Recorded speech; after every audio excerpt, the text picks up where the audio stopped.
Et coucou tout le monde, aujourd'hui on se retrouve après beaucoup d'absence, désolée, pour les fameuses sorties poche. Donc là ce sont les sorties poche du mois de mai, alors poche et manga, même s'il n'y a pas beaucoup de manga ce mois-ci, mais c'est pas grave.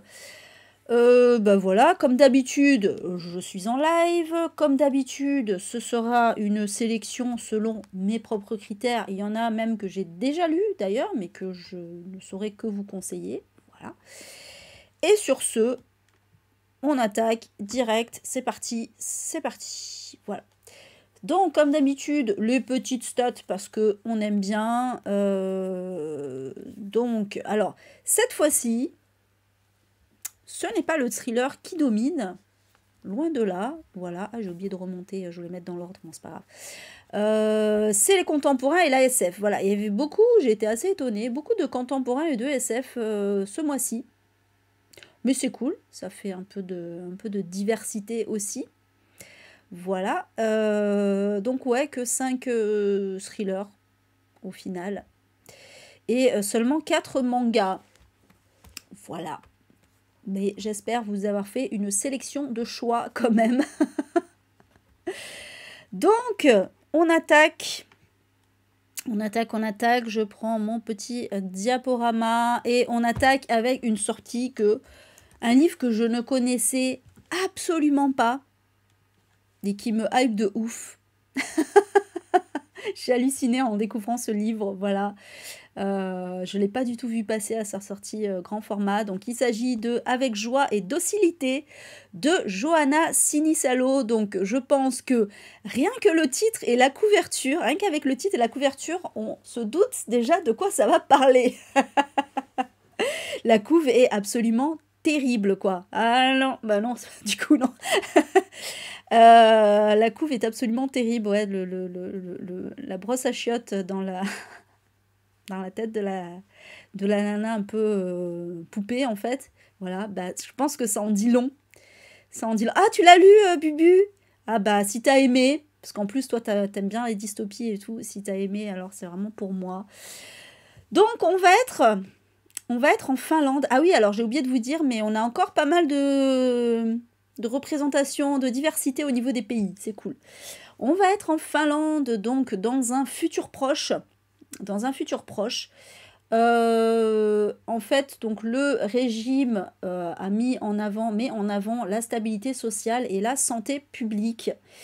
Et tout ce qui procure du plaisir est formellement interdit, sauf le sexe. Voilà. Donc, alors, tout ce qui procure du plaisir est formellement interdit. Ça rappelle beaucoup de dystopie. Hein, c'est un truc assez classique, on va dire. Et du coup, voilà, le sexe. Et en fait, pour ça, les scientifiques ont généré une nouvelle sous-espèce humaine réceptive et soumise. Et là, la dernière phrase qui tue du résumé, c'est « Autrefois, on les appelait les femmes ». Voilà. Je pense que cette dystopie est tout à fait indiquée pour moi. Ouais, j'essaye, Silou, j'essaye. J'ai à dire avec toi aussi, hein, en fait. Hein. Mais ouais, voilà. Donc, bon, on nous en dit un peu plus là, mais je veux pas savoir. Je trouve que déjà, là, ce petit résumé, il est déjà bien suffisant pour me hyper. Ouais, carrément. Ouais, voilà. À cette phrase-là, autrefois on les appelait les femmes, j'ai fait what? Ah d'accord, ok, on est là-dedans. Ça me faisait un peu penser, je dis ça me faisait avant de voir cette dernière phrase, mais ça me fait toujours penser, ça me fait penser aux femmes de Stepford. Je ne sais pas si vous connaissez ce livre qui a donné un film d'ailleurs. C'est de l'auteur Ira Levin, qui est l'auteur de Rosemary's Baby. Donc les femmes de Stepford que j'avais lu, mais en fait je peux pas trop spoiler, mais il y a un truc qui ressemble, voilà, dans l'histoire, voilà, je m'arrêterai là. Mais c'était vachement bien les femmes de Stepford. Pour le coup c'était féministe, alors que c'était écrit par un mec et ça datait des années 70 je crois ce livre, donc... Mais là ouais la phrase, j'ai fait oh putain, bon. Celui-là, je vais me l'acheter. Celui-là, je pense que je vais me l'acheter. En plus, Actes Sud.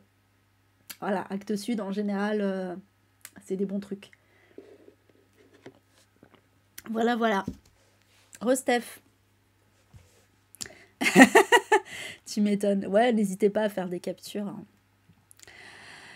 Voilà pour celui-ci qui a l'air... Donc il sortira, j'ai oublié de dire, il sortira le 3 mai. Alors il y a une vague de sortie le 3 mai. Hein. Il y a une vague de sortie le 3 mai. Je crois que vague de sortie le 3 et le 11 mai. Là, c'est les deux gros jours de sortie. Voilà. Ensuite, hop, donc, toujours le 3 mai, sortira chez J'ai lu Jeunesse de la Cité de N.K. Jemisin, qui est le premier tome de sa saga des Mégalopoles. Je crois que c'est comme ça qu'elle s'appelle, sa saga. Non, Mégapole. Parce que pareil. Mégapole, voilà. Donc, que j'ai moi-même abandonné. La meuf présente des livres qu'elle a abandonnés. Mais bon, j'avais envie de le mettre quand même parce que... Je sais pas, En fait, je trouve que cette autrice, elle est super créative, elle a des super bonnes idées et tout. Après, il faut adhérer à sa plume. Et moi, j'avoue que j'ai eu du mal. J'avais déjà eu du mal avec les chroniques de la Terre fracturée. Et là, du coup, ouais, j'ai un peu je suis pas arrivée à rentrer dedans. Mais je vous le mets parce que je pense que ça peut quand même intéresser des gens. Parce que, mine de rien, c'était quand même... Le pitch était quand même extrêmement intéressant. J'ai juste pas trop adhéré à sa plume, en fait. C'est très particulier, N.K. Jemisin. Mais bon, voilà, ça a été primé. Ça a été Enfin, elle a été primée, je veux dire, en tout cas, l'autrice. Donc, voilà, des prix, elle a eu plusieurs prix Hugo. Donc, en fait, l'histoire, c'est que on va suivre, au départ, en tout cas, on va suivre un jeune homme qui souffre d'amnésie, en fait. Il descend du train et il se rend compte qu'il sait pas où il est, il sait pas ce qu'il fait là, il connaît même pas son nom. Il a complètement tout oublié. Et en fait, il sait juste qu'il est jamais venu. Donc, il est à Manhattan. Il sait juste qu'il est jamais venu à Manhattan et pourtant, il a l'impression d'être chez lui. Et en fait, il y a un taxi qui vient le chercher et qui lui dit qu'il doit, voilà, qui va l'amener qui va l'amener dans un endroit, en fait. Et là, il va se rendre compte qu'il y a des espèces de monstres, en fait, qui attaquent la ville. Donc, on est à New York. Et en fait, il apprend qu'il va faire partie des seules personnes qui vont être capables de sauver la ville. En fait, ils sont 5. Et chacun représente un arrondissement de New York. Donc lui, il va représenter Manhattan, mais voilà, il y a Brooklyn, il y a le Bronx, etc. Et voilà. Et du coup, ouais, moi, ça m'enjaillait de ouf, en fait. Mais c'est vrai, j'ai eu trop de mal, en fait, à rentrer dans l'histoire. Voilà, c'était un style très, très particulier. En fait, j'avais du mal à comprendre ce que je lisais, etc. Donc, très exigeant. C'est très, très exigeant, N.K. Jemisin. Voilà, je tiens à le dire. Alors, je sais qu'il y en a qui kiffent quand c'est comme ça. Donc, c'est pour ça que je voulais le mettre. Voilà. J'aime bien quand même mettre en avant cette autrice parce que je la trouve très créative dans ce qu'elle fait. Malgré tout, voilà, j'avais eu du mal avec La Terre fracturée. J'avais eu le tome 1. Mais malgré tout, il y avait quand même des choses que j'avais énormément aimées dedans. Pour le coup, j'avais pas abandonné. J'avais lu jusqu'au bout le premier tome. Après, c'est vrai que je me suis dit, est-ce que ça vaut le coup de continuer quand même ? Mais il y avait beaucoup de choses que j'avais adoré dedans. Voilà pour celui-ci. Ah, bah tu les vois, en diapo, Steph. Du coup, pour l'instant, j'en ai fait que 2. Donc, voilà pour celui-ci. Ouais, je suis pas la seule, hein, je sais, Christelle. Je suis pas la seule. Alors, toujours le 3 mai, toujours chez J'ai lu, sortira L'île aux arbres disparus, pardon. L'île aux arbres disparus de Elif Shafak, donc une autrice que je suis censée lire depuis longtemps. Voilà. Et du coup, je vous mets cette sortie. Et donc, alors, c'est assez intéressant. On est dans un roman historique, mais pas que, visiblement. Donc, parce qu'on va suivre une adolescente de 16 ans qui s'appelle Ada, qui est dans un lycée londonien, et d'un coup, en plein cours d'histoire, en fait, elle se met à crier. On ne sait pas pourquoi. Et en fait, en parallèle, on suit. Donc là, on sait pas quand c'est. Voilà. Mais en parallèle, on suit une histoire d'amour entre un jeune grec qui s'appelle Kostas et une jeune fille turque qui s'appelle Daphne, ou Daphné, je sais pas. En Chypre, enfin oui, on dit en Chypre, sur l'île de Chypre, voilà, parce que je suis pas très certaine de... sur l'île de Chypre, qui est déchirée par la guerre civile. Voilà, et donc il se trouve que leurs deux ethnies, en fait, sont opposées dans la guerre, les Grecs et les Turcs, et donc du coup, voilà, un peu un truc à la Roméo et Juliette au milieu de la guerre civile. Ça a l'air quand même très intéressant. Et du coup, j'aimerais bien, voilà, savoir le rapport entre l'adolescente qui crie au début, je sais pas. C'est assez intriguant.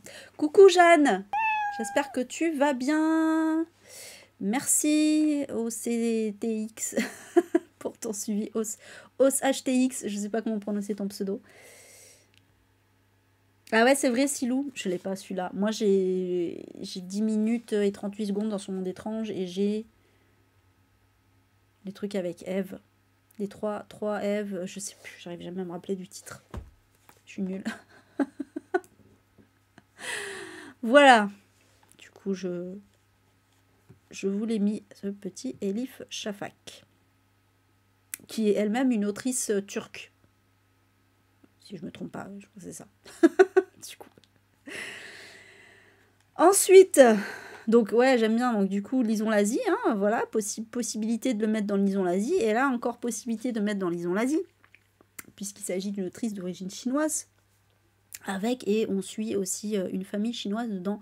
Donc, il s'agit de Ivy de Su Ziyang, qui sortira, donc, toujours le 3 mai, chez Le Livre de Poche.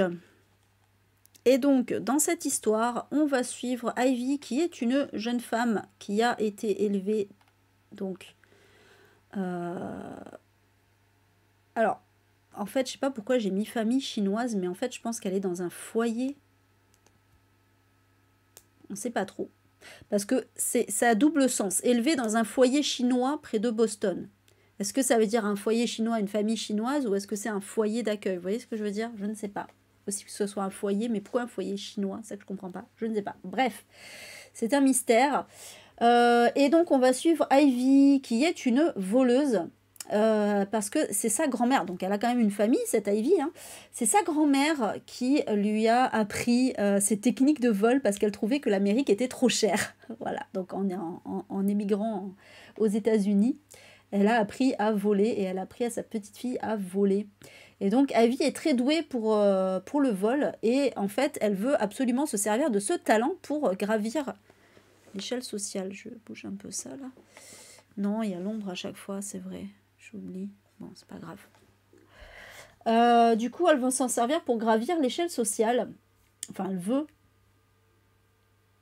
Et en fait, son rêve, c'est d'intégrer la haute société américaine. Et pour ça, elle va chercher à séduire un homme qui s'appelle Gaydon, mais on ne sait pas ce qu'il est, cet homme, exactement. Mais visiblement, il doit être riche. Et voilà, sauf que le truc, c'est qu'elle va devoir un peu cacher son passé. Et donc, voilà, on va vraiment un peu parler évidemment, de l'immigration chinoise, etc. Donc, du racisme, des préjugés racistes sur les Asiatiques, notamment. Et du coup, voilà, ben, ça m'intéressait pas mal. Et en fait, je l'ai, hein, en vrai, j'ai oublié de vous le dire, mais celui-là, je l'ai déjà. Voilà, j'avais un grand format. Et du coup, peut-être je le sortirai pour ce Lison-là. Je sais pas, on verra. On verra. Mais voilà, en tout cas, il sort en poche, si jamais ça vous intéresse. Voilà. Coucou Véro, j'espère que tu vas bien. Ok, Silou. Merci pour le conseil. Ouais, ça a l'air intéressant.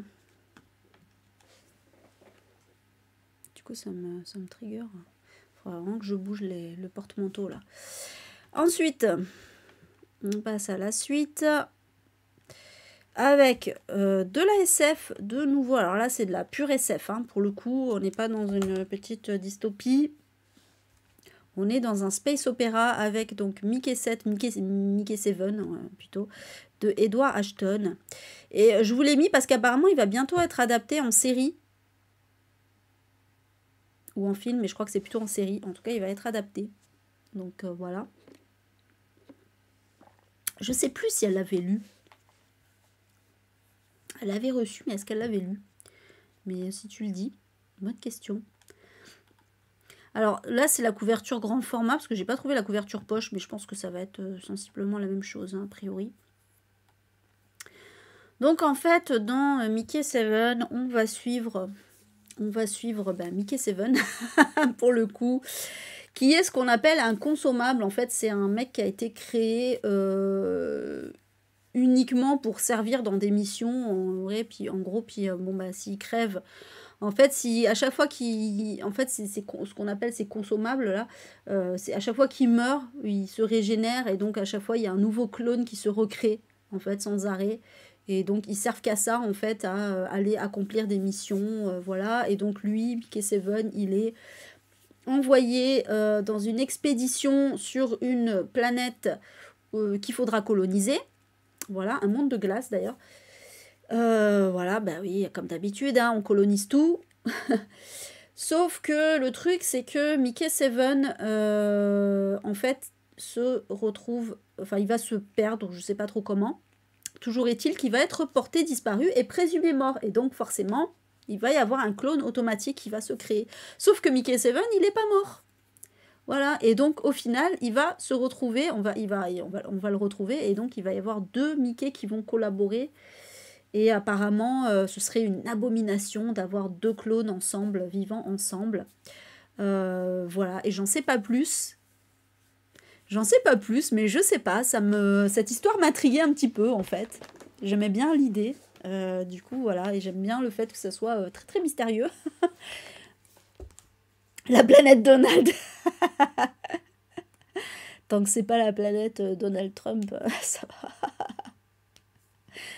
Putain. Ah là là. Les jeux de mots. Ah oui, la couverture fait bien SF, c'est clair. Donc, ouais. Moi aussi, ça pourrait me plaire. Je lis de la SF de façon très sporadique. Mais, enfin, à part les dystopies. J'adore les dystopies, mais j'allais dire de la vraie SF. Il n'y a pas de vrai et fausse SF, mais disons de la hard SF ou tout ce qui est planète opéra, space opéra, tout ça, j'en lis très très peu. Mais tant mieux, parce que je pense que j'apprécie d'autant plus mes lectures du fait d'en lire moins, parce que du coup je suis moins exigeante. C'est pas plus mal au final. Et du coup j'ai souvent des bonnes surprises. Donc voilà, celui-là je pourrais le tenter, ouais. Je pourrais le tenter, la planète Picsou. On va tous les faire, hein, on va toutes les faire. Hein, Voilà pour celui-ci. Donc, il sortira le 3 mai chez Brajolon en format poche, bien évidemment. Et toujours le 3 mai, puisqu'il y a beaucoup de sorties le 3 mai, sortira donc chez Hauteville, mais en version poche. Personne ne doit savoir de Claire McGowan. Et celui-là, je l'ai en audio d'ailleurs.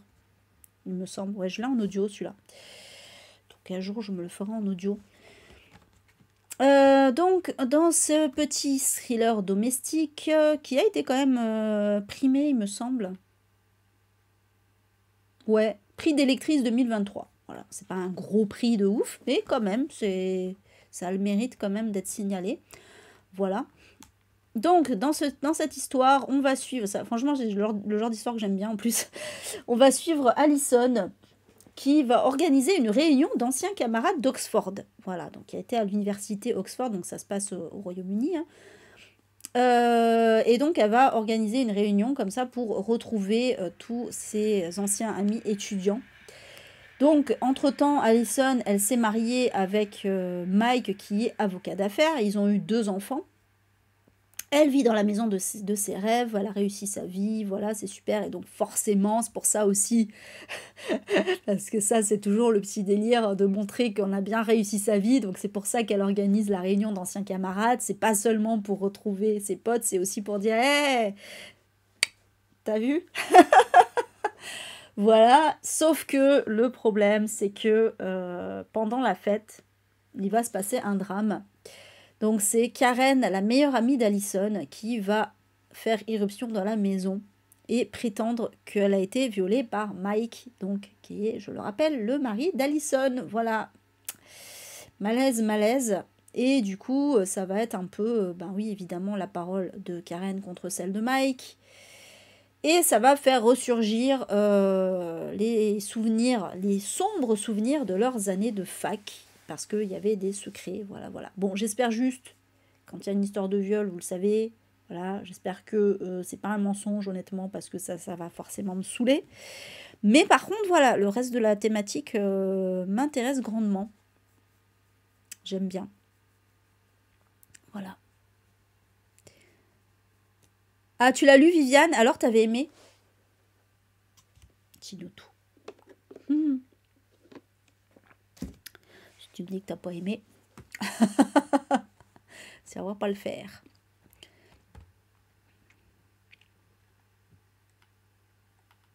Tu l'avais lu, Sanoli? Du coup? C'est vrai que j'ai pas trop vu de retour sur celui-ci, en fait. Donc, alors après, ils disent il est capable du pire, mais il cache bien son jeu. Alors, est-ce qu'on parle, parce qu'il y a quand même un espèce de spoil sur la couverture, est-ce qu'on parle de Mike? C'est le seul mec que je vois dans l'histoire, là. Est-ce que ça spoil pas un peu, cette affaire? Mais bon, ok. D'accord, ça me dit pas si t'as aimé quand même, Viviane. Bon, je passe à la suite, du coup. Ah, du Japon. Donc toujours le 3 mai, donc on retourne chez Actes Sud avec la sortie de Au prochain arrêt de Hiro Arikawa. Et Hiro Arikawa, il se trouve que c'est l'autrice des Mémoires d'un chat, voilà, qui est un de mes livres préférés de tous les temps. Forcément, il fallait que je mette sa sortie, oui, parce que j'ai pas lu d'autres livres d'elle encore. Voilà, et regardez-moi cette sublime couverture avec les cerisiers en fleurs, ce pont, ce train, tout ça, ces petites montagnes, mon Dieu, il y a tout qui va bien là. C'est magnifique. C'est trop beau. Voilà. Elle sait plus. T'avais beaucoup aimé, Véro? Ouais, c'est clair, wishlist rien que pour la couve, j'avoue. En vrai, en plus, le pitch paye pas de mine, en vrai, mais en même temps, le pitch des Mémoires d'un chat payait pas de mine non plus, et pourtant, c'était un chef-d'œuvre, quoi. Donc voilà, Ah, c'est bon, quoi. C'est bon, moi aussi, je vais craquer, c'est clair. Donc, en fait, on va suivre tout simplement. Le synopsis est très simple, en fait. Hein, voilà, on suit un train au Japon, donc une ligne, en fait. On suit une ligne en particulier, la ligne Hankyu Imazu, qui relie Takarazuka à Nishinomiya. Voilà, vous savez parfaitement où c'est, j'en suis sûre. Et donc, il y a 8 gares, voilà, sur cette ligne. Et on va suivre, en fait, tout simplement, les passagers de ce train, voilà, qui montent, qui descendent. Et en fait, on va suivre leurs histoires, parce qu'ils ont tous un peu leur vie en particulier, etc. Et voilà, le tout dans ce décor du train, et avec, voilà, les paysages et tout ça, voilà. Alors, on sait que Hiro Arikawa, on le voit hein, dans les Mémoires d'un chat, on sait qu'elle aime les paysages. Y a un petit côté un peu contemplatif aussi, voilà, qu'on aime bien hein, dans les romans japonais. Mais c'est vrai que c'est tellement, c'est une thématique qui revient tellement dans les romans contemporains japonais, ce côté la vie des gens. Voilà, il s'intéresse vraiment à la vie des gens. Je sais pas, c'est marrant parce que c'est fou comme quelque part c'est pas assorti à l'image que donne le Japon en fait les Japonais cette image très individualiste finalement en fait hein, voilà ils sont très froids ils sont extrêmement polis mais ils le font vraiment pour les apparences ouais, c'est assez connu hein, que c'est vraiment pour les apparences ils disent jamais ce qu'ils pensent les Japonais et du coup je sais pas, il y a peut-être un côté un peu cathartique dans l'écriture de vouloir comme ça s'intéresser vraiment au plus profond de la nature des personnes. Voilà, il y a toujours un peu cette thématique, la thématique du changement de vie aussi. Enfin voilà, c'est quelque chose qui revient beaucoup, beaucoup. Et moi j'adore ça, c'est tellement bien fait. Et honnêtement, je crois que si n'importe quel auteur d'une autre nationalité, en tout cas d'une nationalité occidentale, on va dire, faisait ça, ça m'intéresserait, mais tellement pas pour le coup. Mais quand c'est japonais, ils le font trop bien. Voilà. Donc, du coup, voilà, je suis extrêmement hypée alors que ça tient sur pas grand-chose. Mais c'est tellement beau à chaque fois, et voilà. Du coup, ouais, wishlist direct aussi. Ça nous lit. Ok, ça marche, Viviane. Pas de souci. Allez, ouais, c'est ça, Jenny. J'avoue que je résiste rarement.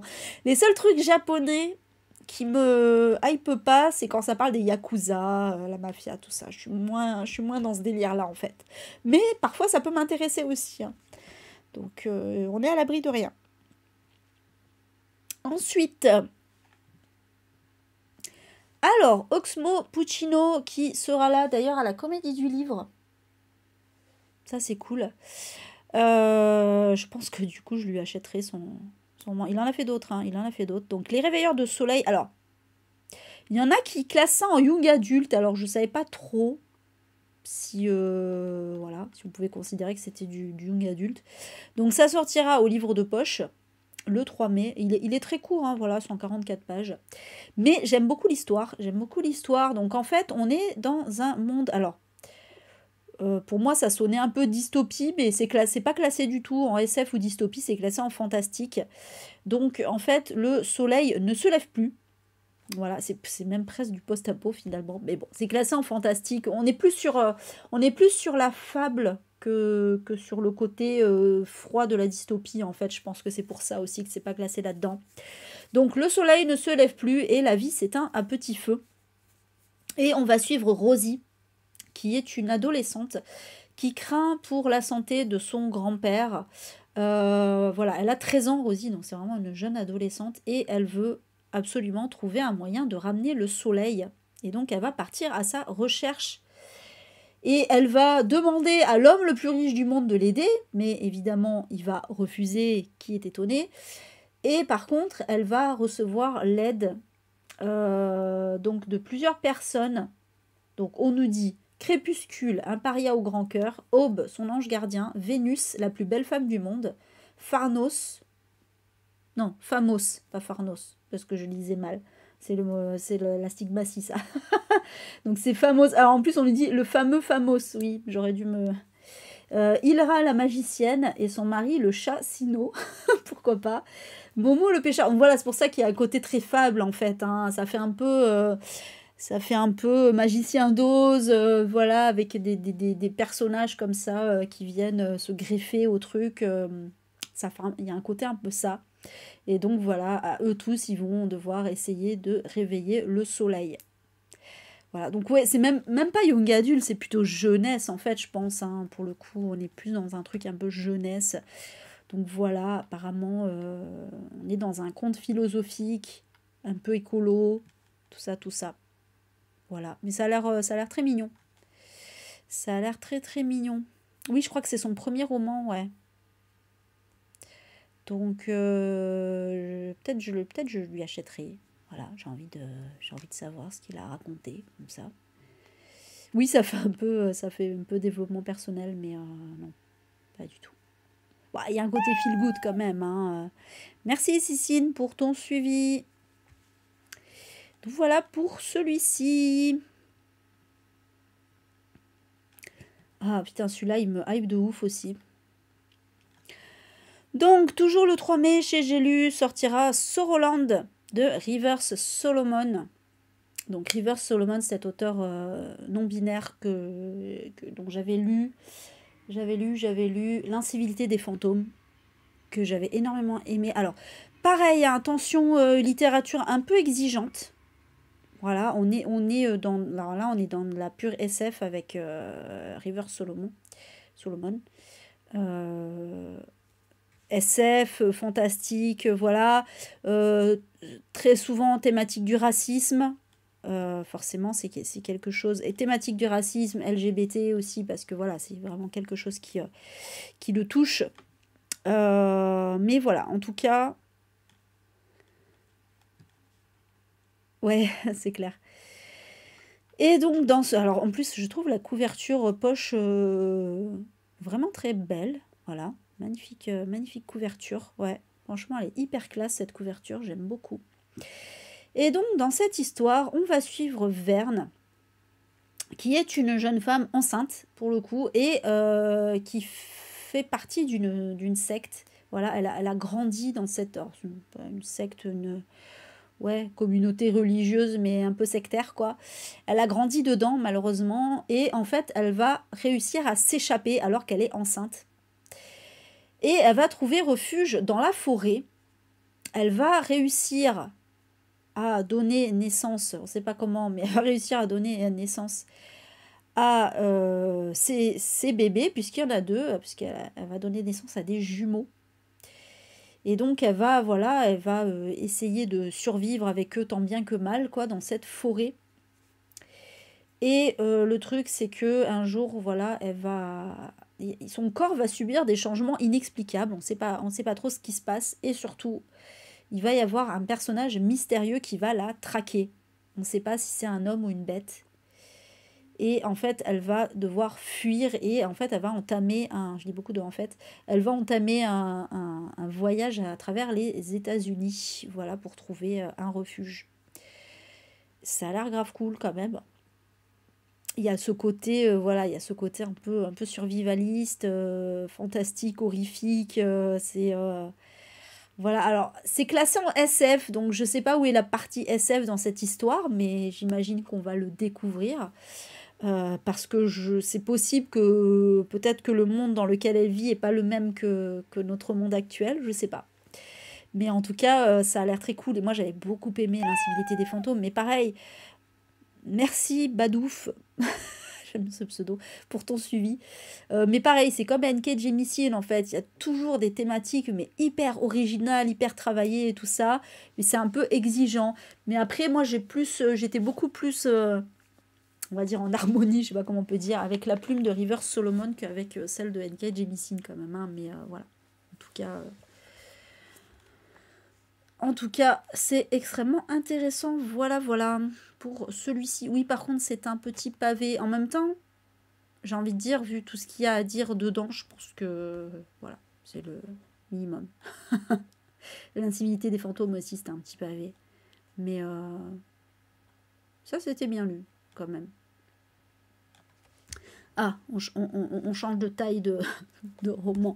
Donc, toujours le 3 mai, il y a vraiment énormément de sorties le 3 mai, sortira Suzuran de Aiki Shimazaki, qui est le premier tome de sa dernière pentalogie. Pour l'instant, il n'y a que 3 tomes de sortie encore. Donc, il y a Suzuran, Semi, et le dernier, c'est... je sais plus. J'ai oublié. Ah, j'ai oublié le nom du 3e tome. Mais bon, bref, en tout cas, voilà, sa nouvelle pentalogie, puisque Aiki Shimazaki n'écrit qu'en pentalogie. Moi, j'en ai lu qu'une pour l'instant, qui est Le poids des secrets, donc qui était une pentalogie historique. Là, on est sur vraiment du contemporain. On est plus sur la thématique de la famille dans cette pentalogie. Et donc, dans Suzuran, on va suivre Anzu. Anzu, qui est une jeune femme qui est une mère célibataire, en fait, qui se consacre presque exclusivement, à part déjà à son fils, hein, mais aussi à la poterie. Voilà, elle adore cet art. Elle est beaucoup, voilà, elle s'épanouit beaucoup dans son quotidien. Et voilà, c'est une femme assez douce. Elle habite en plus, elle habite dans une petite ville au bord de la mer, voilà, dans le nord du Japon, si je me trompe pas d'ailleurs. Et le truc, c'est que un jour, sa sœur aînée, qui est une grande séductrice, va lui annoncer qu'elle s'est fiancée et qu'elle va arriver chez elle pour présenter. Donc en fait, il va y avoir devoir organiser un repas avec toute la famille, quoi, enfin un truc avec toute la famille. Elle va vouloir venir présenter donc son nouveau fiancé. Et en fait, donc vous vous doutez que ça va partir en histoire de famille. Donc moi, de toute façon, Aki Shimazaki, elle peut me vendre ce qu'elle veut. C'est bien aussi les Max et Lily. Je sais pas, j'ai jamais lu Badouf. J'en sais rien du tout. En plus, j'ai pas d'enfant, donc je suis pas trop sujette à lire les Max et Lily. Mais tu peux en parler, il n'y a pas de problème. Ta carte bleue va chauffer le 3 mai, tu m'étonnes, j'avoue. Alors moi, juste comme ça, c'est le mois de mon anniversaire. Hein. Si ça peut donner des idées, comme ça, je...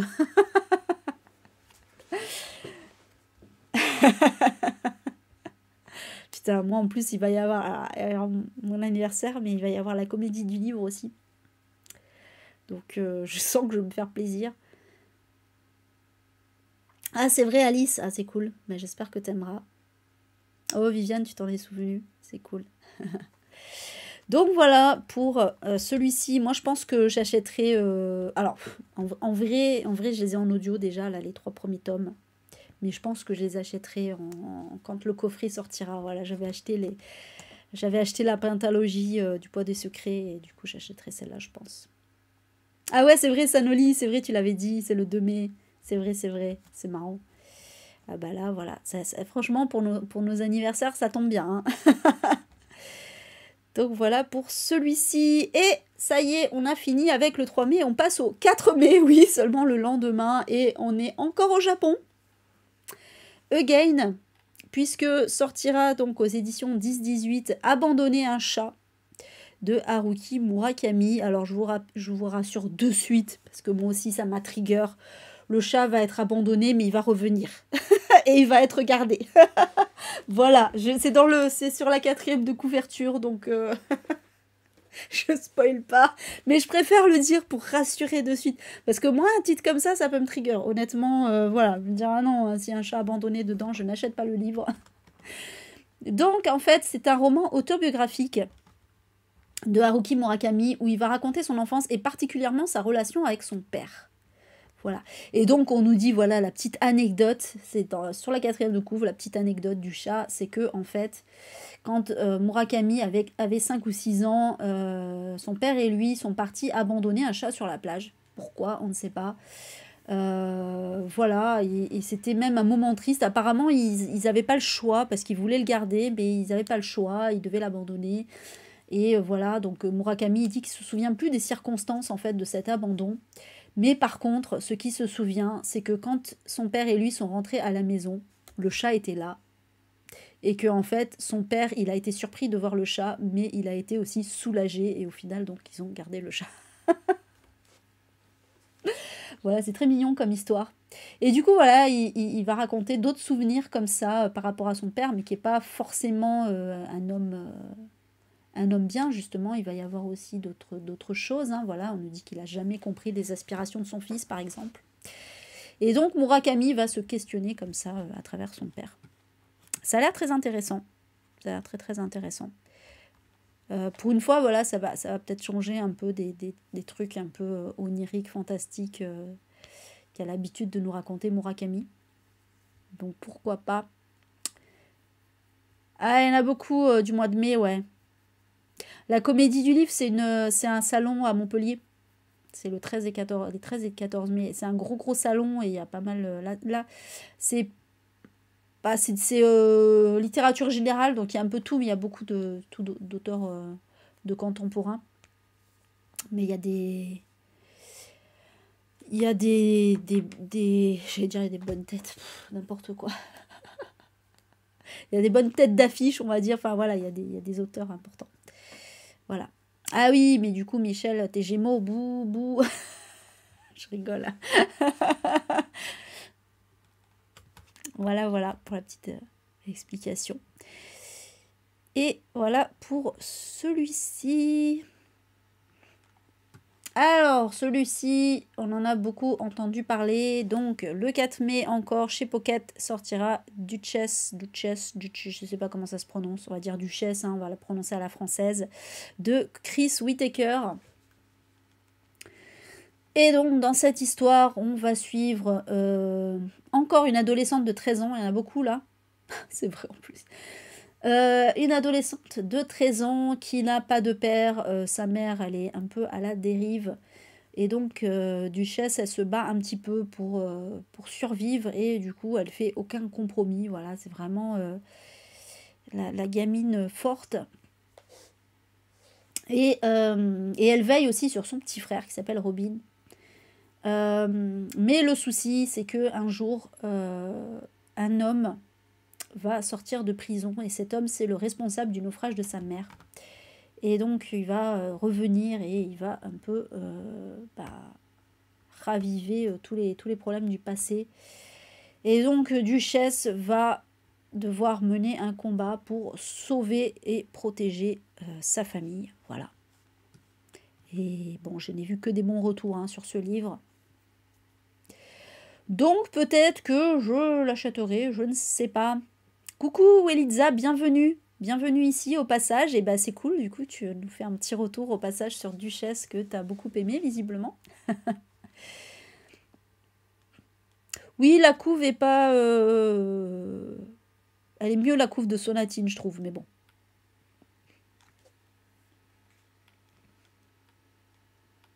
Ah ouais, Natacha t'as beaucoup aimé aussi. Ouais, Malo, c'est pareil, hein. Moi, au début, je n'étais pas de ouf, parce que bon, c'est vrai que c'est assez redondant, hein, cette histoire de gamine forte, qui se démerde toute seule dans la vie, etc. On l'a vu maintes et maintes fois. Mais apparemment, voilà, celui-là, il a vraiment d'excellents retours, donc, why not? Il y a moyen que je me laisse tenter, effectivement. Voilà, voilà, pour celui-ci. Hop. Toujours le 4 mai sortira chez Gallmeister L'eau du lac n'est jamais douce de Giulia Caminito, qui est une autrice italienne. Et dans cette... Putain, j'ai pas le synopsis, mais je crois me rappeler. Je vais quand même le mettre pour pas dire de conneries. Mais en tout cas, on est dans une famille... En plus, c'est un peu marqué là, en fait, hein, mais bon... On est dans une famille, c'est surtout pour les prénoms que je veux le synopsis en fait. Parce qu'on va suivre une jeune fille. Donc je sais que sa mère s'occupe de son mari qui est handicapé. Ah mais il n'y a pas de prénom. Si. Il y a le prénom de la mère qui s'appelle Antonia. On ne sait pas le prénom de la fille parce que c'est la première personne en fait. Voilà.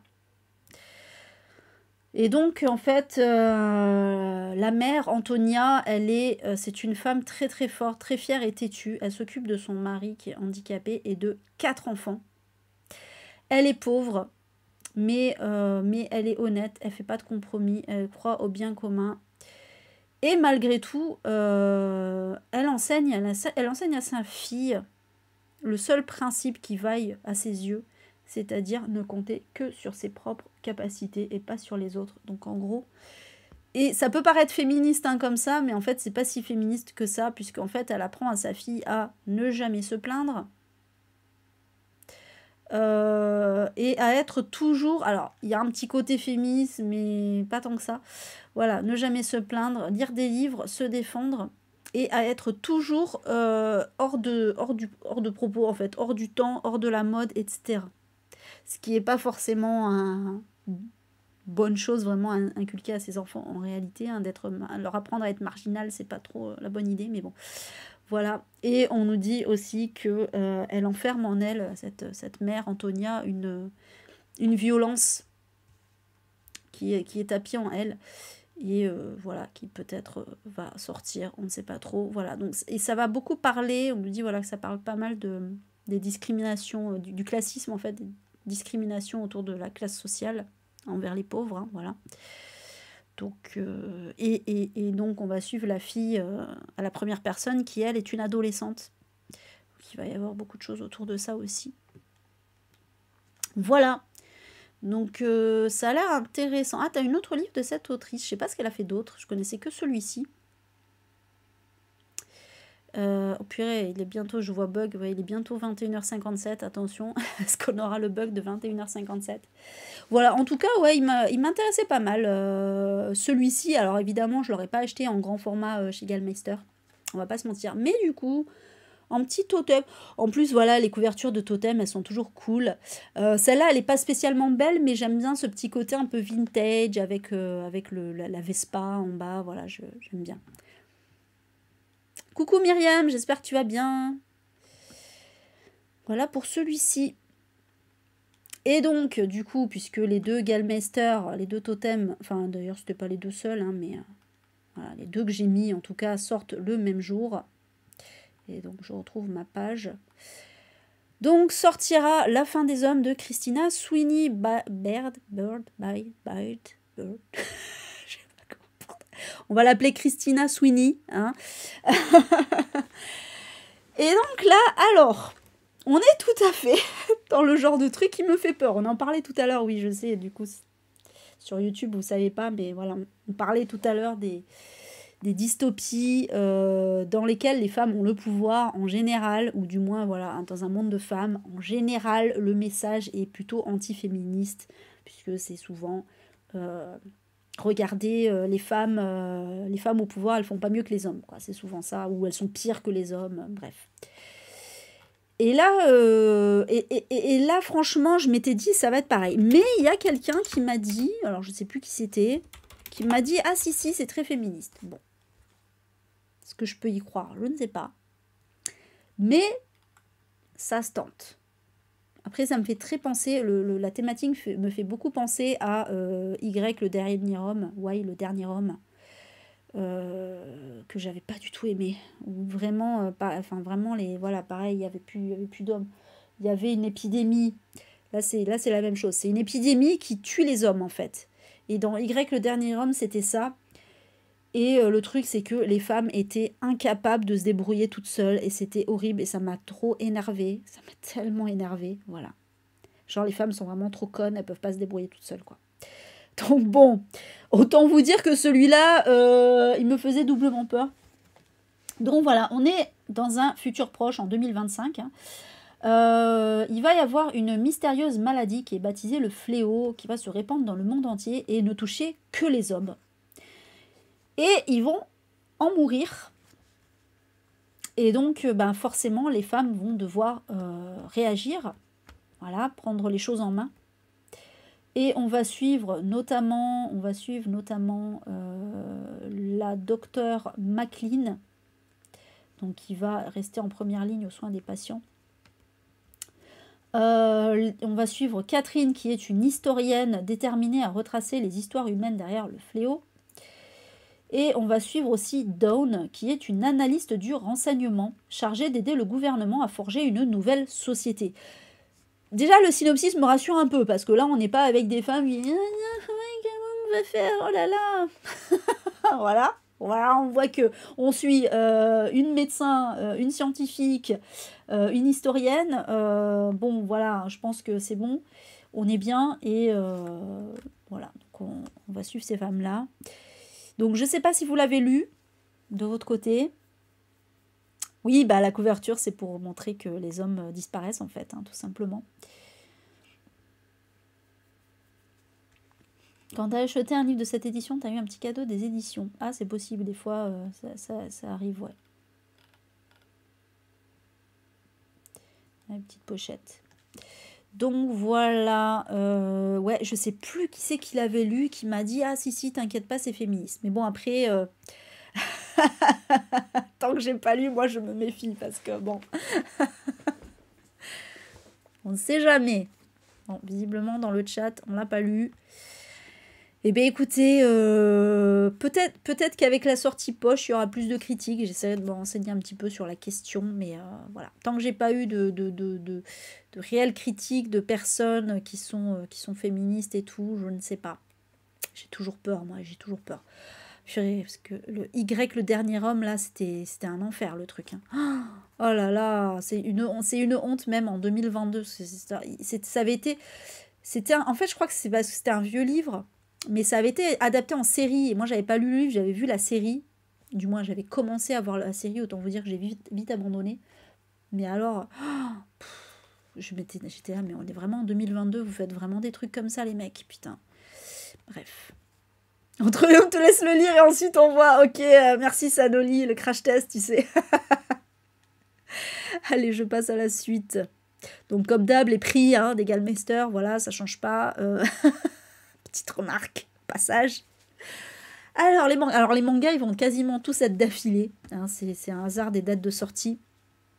Donc, le premier manga de la liste, c'est Le Château solitaire dans le miroir, qui se trouve être une adaptation d'un roman qui est sorti il n'y a pas longtemps en France et que d'ailleurs j'avais peut-être montré dans les sorties, je ne me souviens plus. Mais en tout cas, voilà, le roman est sorti il n'y a pas longtemps. Et du coup, là, il y a le manga qui sort, qui comptera 5 tomes en tout. Donc là, c'est le premier. L'autrice, c'est Mizuki Tsujimura. C'est ça. Et Tomo Taketomi pour les dessins. Donc ça paraîtra aux éditions Nobinobi. Et dans cette histoire, on va suivre Kokoro, qui vient d'entrer au collège. Donc voilà, c'est une petite fille. Mais le problème, c'est qu'elle ne se sent pas du tout à sa place. Elle a un genre de phobie sociale, hein, je pense, voilà, ou d'agoraphobie. C'est pas trop, mais en tout cas, elle ne veut pas aller à l'école. Du coup, elle vit recluse chez elle. Et un jour, en fait, elle va avoir une lumière qui va émaner de son miroir. Et elle va réussir à traverser le miroir, un peu comme Alice. Elle va traverser... Oui, parce que dans une histoire d'Alice, de l'autre côté du miroir, bref.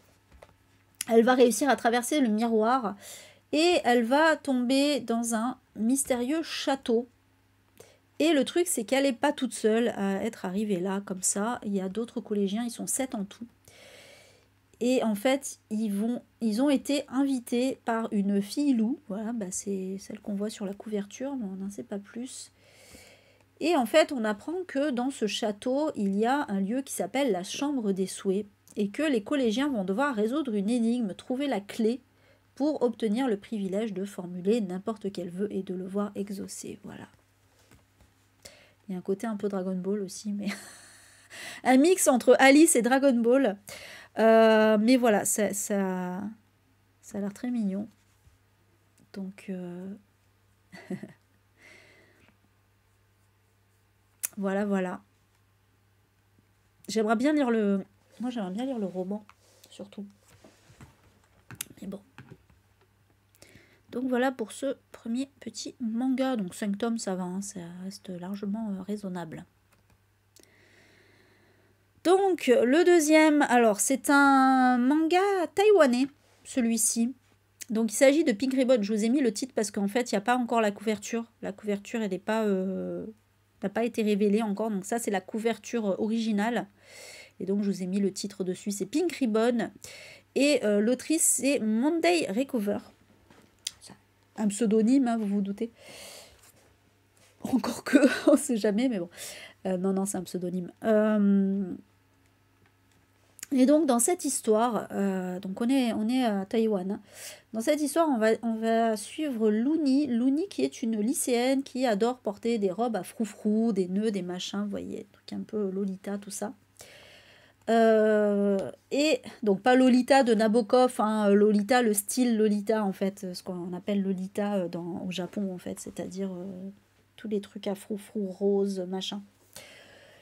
Et un jour, elle va croiser une autre étudiante, donc une autre lycéenne, je suppose plutôt, qui s'appelle Yu Swan. Et en fait, Looney est convaincue que Yu Swan, donc on les voit les deux sur la couverture en fait, que Yu Swan est à la morphologie parfaite pour avoir ce style de vêtements. Elle veut absolument l'habiller comme si c'était une poupée, genre. Sauf que Yu Swan, elle en a rien à battre de ce genre de vêtements parce que c'est une sportive, elle a les cheveux courts et tout, voilà, un peu garçon manqué quoi. Et donc elle n'a pas du tout envie de ça. Et en fait, de cette histoire-là va découler une amitié entre les deux et elles vont en fait s'influencer mutuellement sur leurs goûts respectifs. Voilà, c'est très très mignon, c'est un petit one-shot. Voilà, un petit one-shot sur l'amitié entre deux lycéennes que tout oppose. Voilà, c'est très très mignon. Est-ce qu'il y a une petite histoire d'amour? Je sais pas. Mais en tout cas, c'est très très mignon. Voilà. Donc je voulais le mettre, parce que j'aime bien les trucs mignons, moi. Oui, c'est ça, Steph, tout à fait. Voilà pour celui-ci. C'est très manga mignon. Alors ouais, les mangas de ce mois-ci, je regarde, ouais, à part un, c'est quand même du très mignon. Voilà, vraiment, et même le dernier, il peut avoir un côté mignon aussi. Voilà, il n'y a pas de, voilà, il y a pas de thriller, horreur, machin, ce mois-ci. Désolée, il n'y avait pas énormément de choix ce mois-ci au niveau des sorties manga, en fait. Hein. Donc voilà, bah voilà. Je vous dis, ils sont presque tous d'affilée. Il y en a qu'un qui est deux rangs plus loin, c'est tout. Donc, c'est encore un manga taïwanais. Il en sort de plus en plus. Ça commence à être bien la mode des mangas taïwanais. J'aime bien l'idée. Donc, il s'agit de... mince, j'ai pas mis... Ah oui, c'est la couverture truc. Mais c'est marqué dessus, en fait. Le titre est marqué dessus, mais il est hyper minuscule. Donc, je vous le dis, c'est Salad Days. C'est marqué... Oui, si je vous montre du doigt comme ça, vous n'allez pas le voir. Mais c'est marqué sur la couverture. La meuf. Regardez, c'est là. J'en peux plus de moi des fois. Bref, c'est marqué entre les deux idéogrammes. C'est Salad Days de Jing Shuibian et Tang Liuzhang. Et en fait, c'est un petit yaoi, mais gentillet. Voilà, c'est pas un truc... C'est très mignon. Excusez-moi, hein, c'est encore les allergies et tout. J'ai toujours, franchement, ça fait des semaines que j'ai le nez pris. C'est horrible, ça m'énerve trop. Et je crois que particulièrement dans ce bureau, en fait, parce qu'il est assez... il prend pas mal l'humidité aussi. En plus, là, il pleut. Enfin, il pleut. Il a plu, voilà, c'est humide. Bref, donc désolée si je parle du nez. Donc, on va suivre deux... Alors, on y dit deux enfants, je pense que c'est plutôt des adolescents. Hein. Vu leur tête sur la couverture, j'ose espérer qu'ils n'ont pas 10 ans. Voilà, non, c'est parce qu'en fait, on parle d'enfants quand ils sont enfants, mais après, ils vont grandir. Voilà. Bref, on va suivre deux personnages, voilà, comme ça, au moins, on se mouille pas trop. L'un est chétif et pauvre et veut faire de la danse. L'autre est viril et riche et fait de la boxe. Et ils vont être amenés à se rencontrer. Et comme le truc précédent, c'est marrant, voilà, deux univers que tout oppose. Et ils vont se rapprocher, sauf que là, on sait que ça va finir en romance pour le coup. Mais c'est bien, on nous dit un yaoi léger, donc c'est vraiment un truc basé sur les sentiments. C'est ce qu'on appelle du soft burning. Voilà, le soft burning en romance, oui, je connais des termes de romance. Le soft burning, c'est quand la romance prend vraiment son temps, en fait. Et ça, c'est typiquement asiatique, hein. Voilà, c'est pas genre, on se rencontre, on baisse de suite, hein. Non, non. Et du coup, ouais, moi, je suis pas très yaoi. Je suis pas très yaoi parce que, en fait, j'aime pas trop la façon dont c'est fait, souvent, voilà. Il y a pas de... souvent, il n'y a pas de profondeur. En plus, bon, voilà, c'est souvent écrit pour des femmes, par des femmes, pour des femmes. Et voilà, moi, c'est pas ce que je veux. Je suis pas, je ne lis pas, enfin, je veux pas lire une histoire homosexuelle pour fantasmer dessus, en fait. Parce que malheureusement, c'est souvent ça. Mais moi, ça me fait pas, c'est pas le but. Moi, si je lis une histoire, une romance c'est plutôt pour l'histoire d'amour en elle-même qui est belle, avec et qui est vraiment des thématiques sous-jacentes, etc. Voilà, c'est pas juste pour voir deux mecs baiser, en fait. Non, mais je sais, après, je ne juge pas, hein, attention, hein, je ne juge pas du tout les meufs qui fantasment là-dessus, hein, chacun ses fantasmes, il n'y a pas de souci. Mais voilà, c'est pas mon kiff. Mais là, du coup, j'aime bien parce qu'il y a l'idée du fait que, ben, déjà, le soft burning, j'aime bien. Voilà, j'aime bien quand ça prend son temps. Et le fait que, bah, voilà, qu'ils soient complètement opposés l'un et l'autre. Je trouve ça très mignon, donc pourquoi pas. Voilà pour celui-ci. Donc il sortira le 10 mai, j'ai oublié de préciser, bien évidemment, le 10 mai aux éditions Nazca. Et donc, toujours le 10 mai, alors désolé, j'ai pas trouvé de couverture de meilleure qualité. J'ai fouillé, c'est un truc de fou, il y avait que ça, voilà, c'était la seule que j'ai trouvée pour la version poche. Donc, sortira Sœurs dans la guerre de Sarah Hall aux éditions Rivage, donc dans leur version poche.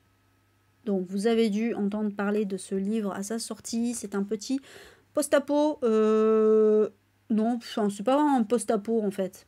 Pas pourquoi, c'était un peu... Ouais, c'est pas du post-apo. Je sais pas, à l'époque, tout le monde en parlait comme d'un post-apo, mais en fait, c'est pas spécialement du post-apo. C'est plutôt une dystopie, plutôt de l'anticipation, en fait. Puisque on va être dans une Angleterre ravagée par une crise environnementale, ce qui est déjà un peu le cas aujourd'hui d'ailleurs, hein, dans le monde entier, pas qu'en Angleterre. Et va être mis en place un régime autoritaire qui va organiser le rationnement de la population. Et le droit à la reproduction va être rigoureusement contrôlé. Donc voilà, en gros, on empêche les gens de faire des enfants parce que ben, forcément, voilà, déjà il y a trop de monde et puis il n'y a pas assez... Enfin, tout le monde crève de faim. Et on va suivre, dans ce monde, on va suivre une jeune fille qui s'appelle Sister. Pas terrible comme nom ça, qui va s'échapper en fait de ce régime et qui va chercher à rejoindre une ferme utopique dans la région des Grands Lacs.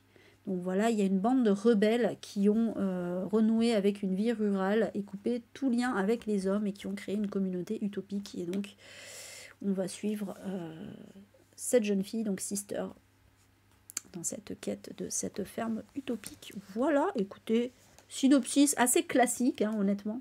On va pas se mentir, hein, les dystopies où il y a un régime totalitaire et où on suit un personnage qui veut se barrer et qui va rejoindre la rébellion, il y en a 10 000. Donc après, il faut que le traitement derrière il soit bien, quoi.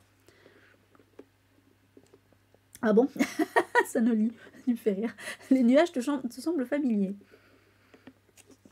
Alors, la couverture du grand format, c'est la même. Hein. Enfin, c'est la même. Il n'y a que la police d'écriture qui change, quoi, en gros, mais...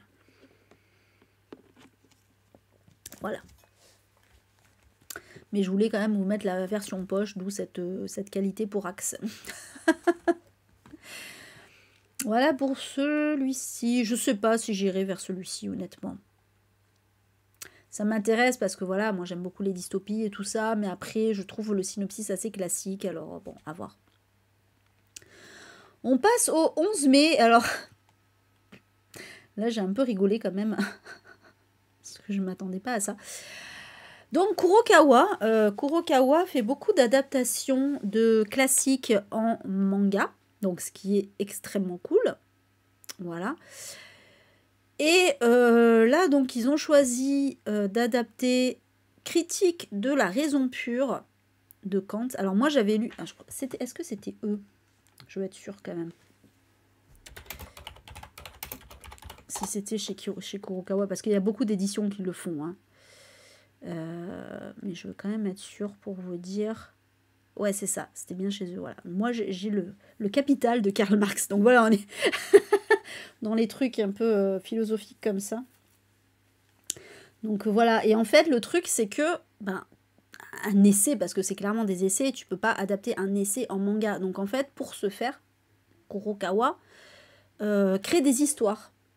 Voilà, en fait il met en scène finalement la pensée de l'auteur. Ils mettent en scène la pensée de l'auteur à travers des histoires. Et donc dans le Capital de Marx, on suit en fait un jeune homme que je dise pas de bêtises, qui voit, donc c'est un ami à lui, je vais pas dire des bêtises, je crois, qui va monter sa propre usine, et en fait il va le voir commencer à exploiter les gens. Donc voilà, c'est vraiment pour raconter effectivement l'exploitation au travers du capitalisme. Bref, je rentre pas dans les détails. Et là, je rigole trop parce que là ils ont choisi pour pour mettre en scène Critique de la raison pure de Kant, ils ont choisi de faire une romance, de d'écrire une romance entre un humain et un androïde. Mais moi je dis pourquoi pas en vrai, hein, franchement ça peut être extrêmement intéressant. Donc voilà, je vous lis tel quel le synopsis, comme ça sera plus simple. Donc, qu'est-ce que l'amour? Qu'est-ce qu'être humain? Que signifie comprendre? Découvrez l'adaptation en manga de la Critique de la raison pure, chef-d'œuvre intemporel qui continue encore aujourd'hui de mettre en lumière les problèmes auxquels sont confrontés les philosophes. Parce que là, tout va bien.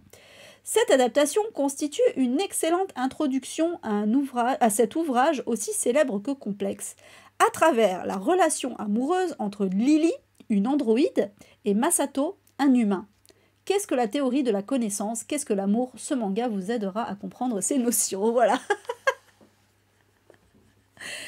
Ok, eh bien écoutez, pourquoi pas, ma foi, voilà. Voilà. Le 11 mai, c'est le jour de l'anniversaire de Sèvres aussi, tiens, d'ailleurs. Mais bon, écoutez, mais honnêtement, il y a des chances que je l'achète juste par curiosité, parce que je veux savoir comment... Alors, j'ai pas lu Critique de la raison pure, honnêtement, je vais pas vous mentir. Voilà. Je suis pas trop branchée philosophie. J'aurais aimé lire Le Capital de Marx, mais comment vous dire que... Je pense que le Capital de Marx doit détenir le record de... le record du truc le plus long du monde. Parce que je sais pas, il y a je sais pas combien de tomes. Les tomes sont énormissimes. Et c'est écrit, mais minuscule de chez minuscule dedans. C'est une catastrophe, le truc. Donc quand j'ai vu ça, je suis pas prête. Je suis pas prête encore. Ça m'intéressait de lire Le Capital, mais je suis pas prête. Du coup, quand je l'ai vu en manga, j'ai fait « Ouais, trop bien !» Bon, après, voilà, la théorie de Marx en manga, c'est hyper simpliste, hein, on va pas se mentir. C'est vraiment, c'est à la portée d'un gamin de 5 ans, en vrai. Mais bon, c'était bien quand même. Donc là, du coup, je suis curieuse. Voilà. Pour celui-ci. Et donc, toujours le 11 mai, parce qu'on a aussi une vague le 11 mai, sortira L'invité de trop de Lucie Follet. Et donc là, on est dans un thriller domestique assez classique, mais j'aime bien le côté, déjà, j'aime bien le côté huis clos. Moi, j'aime beaucoup les huis clos. On est sur une île en Irlande. On va suivre donc Julia et Will. Julia, elle est à la tête d'un magazine. Will, c'est une étoile montante de la télé-réalité. Donc, ils sont super connus. Ils vont se marier. Ils vont organiser donc un mariage voilà, super select avec des invités, voilà, que des restas, quoi. En gros. Que des stars du showbiz, tout ça. Le souci, c'est que pendant le mariage, il va y avoir une tempête qui va faire que, bon, déjà, il va plus y avoir de réseau. Et au final, il va y avoir un blackout. Donc, et au moment du blackout, il va y avoir un meurtre. Voilà. Truc classique. Très classique, hein. Comme idée, mais moi j'aime bien. J'avoue que moi ça m'appâte ce genre de truc. Donc pourquoi pas, je sais pas s'il y en a qui l'ont lu. Viviane. Viviane, c'est ma conseillère spéciale thriller domestique.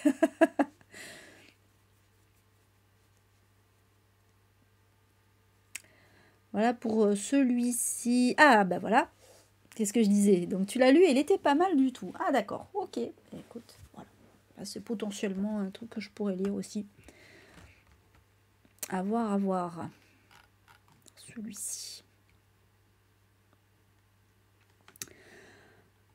Ensuite, donc, toujours le 11 mai, sortira chez Pocket, toujours, le livre du désert de Théo Claire, qui est donc un pseudonyme de Mohider. Mohider, qui est une autrice qui nous a quittés en 2021, je crois, que si je ne me trompe pas. Voilà.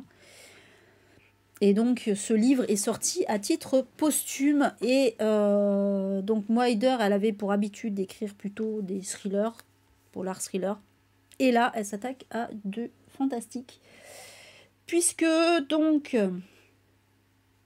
on va suivre 13 personnes originaires des 4 coins du monde, issues de milieux différents, qui forment une famille qu'on appelle les sensitives.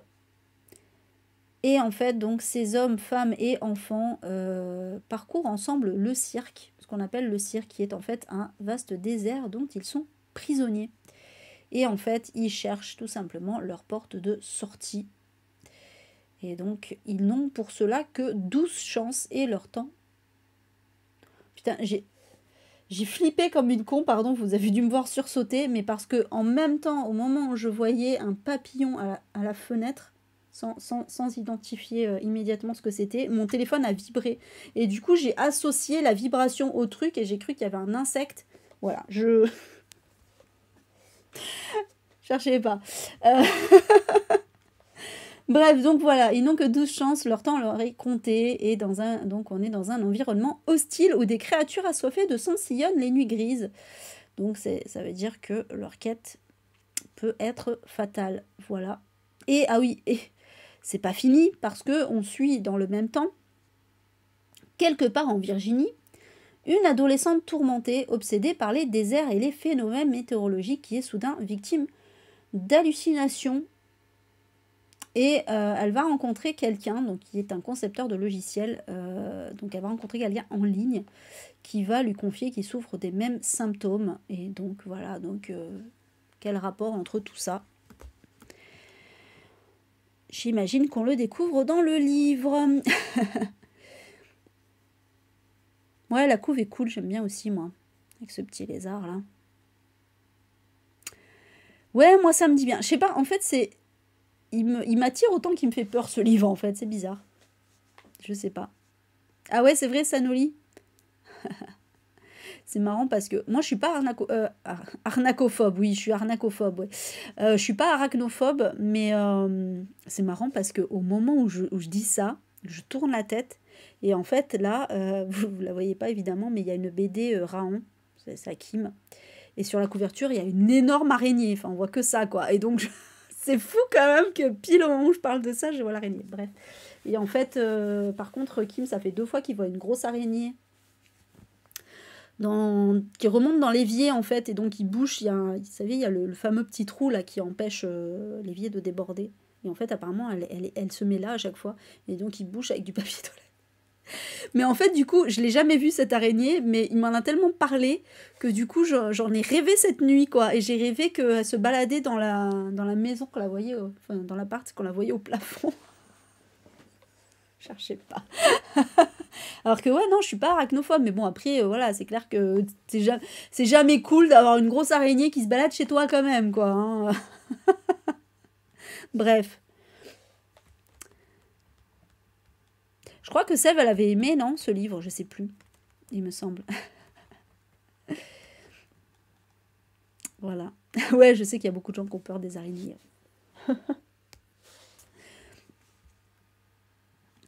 Donc voilà pour celui-ci.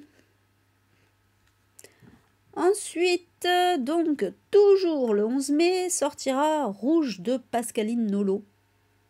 Celui-là, j'avais hésité à le mettre dans les couvertures grand format, mais à l'époque, il y avait trop de choix, donc je ne l'avais pas mis, mais du coup, je le mets en poche. Voilà. Donc, c'est une réécriture du Petit Chaperon Rouge. Donc, ça sortira chez Pocket, hein, j'ai oublié de le dire. C'est une réécriture, voilà, une réécriture sombre et fantastique du Petit Chaperon Rouge. Et en fait, moi, ça me plaît bien parce qu'il y a un côté un peu féministe dedans. Puisqu'en fait, on suit... donc, on est dans un... On est sur le versant d'une montagne, en fait, qui est cerné par un bois. Et donc, dans ce bois, il y a un hameau qui s'appelle Malombre. C'est vraiment le nom typique dans des trucs fantastiques comme ça. Un hameau où on va suivre une jeune fille qui s'appelle Rouge, voilà, qui est rejetée à cause d'une particularité physique. On ne sait pas laquelle. Mais voilà, y a peu de gens qui éprouvent de la compassion à son égard. parce que on raconte qu'il ne faut en aucun cas toucher la jeune fille sous peine de finir comme elle, c'est-à-dire marquée par le mal. Et donc, lorsqu'arrive son premier sang, donc ses premières règles, hein, évidemment, elle va être exilée. Et en fait, il se trouve qu'elle n'est pas la seule jeune fille à vivre ça, voilà. Et donc, toutes ces jeunes filles comme ça, qui sont bannies de chez elles, vont se retrouver... vont se retrouver où d'ailleurs? Je ne sais pas. Ben, on ne sait pas, justement, parce qu'aucune bannie n'est jamais revenue, voilà. Mais apparemment, elles sont censées rejoindre l'inquiétante grand-mère. Bon, voilà, chaperon rouge, tout ça, la grand-mère. Voilà, tout ce qu'on sait. Donc, on sait aussi que, évidemment, voilà, c'est la comparaison est faite avec les sorcières. Hein, c'est clairement, au-delà d'être une réécriture du chaperon rouge, c'est clairement une allusion aux sorcières, hein, qui étaient exclues, bannies, voire tuées. Donc ça peut être intéressant. Ça peut être intéressant à voir. Mais celui-là, j'ai pas eu de retour dessus. Je sais pas, j'en ai rarement entendu parler. Ah, coucou Audrey. Eh, ça faisait longtemps.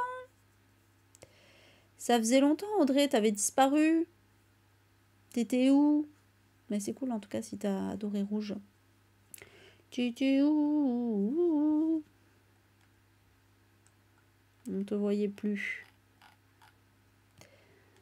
Voilà, j'espère que tu vas bien, en tout cas. Donc voilà pour celui-ci, qui m'a l'air très intéressant. Moi j'aime bien les trucs de sorcière de toute façon. Donc toujours le 11 mai sortira Tout ce qui est à toi brûlera de Wildin. Et là, j'aime beaucoup le synopsis, qui est horrible hein, en vrai, mais voilà. On va être en Angleterre et on va suivre Tandao. Je suis pas sûre de la prononciation. Je demande à Kim. Tandao, qui est une Vietnamienne d'origine, voilà, qui est venue en Angleterre pour trouver une meilleure vie en fait, et pour y faire ses études. Voilà, elle est venue faire ses études en Angleterre. Et en fait, elle a rencontré un homme, elle s'est mariée. Le souci, c'est que son mari la séquestre. Voilà, il la séquestre.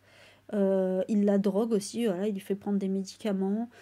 Elle est complètement sous son emprise. Elle ne peut même pas sortir. Voilà, bah oui, il la séquestre, donc forcément elle ne peut pas sortir.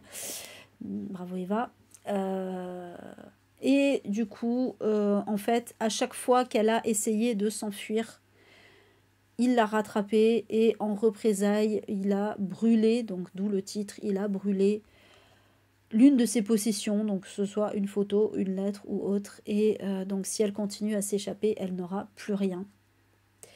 Et le problème, c'est que, ah, c'est vrai que je ne l'ai pas mis dans le truc, mais le problème, c'est que Tandao est enceinte et un jour va se présenter quelqu'un, peut-être qui pourra l'aider, mais peut-être que c'est un piège, on ne sait pas. Voilà, ça fait flipper, ça fait grave flipper ce livre.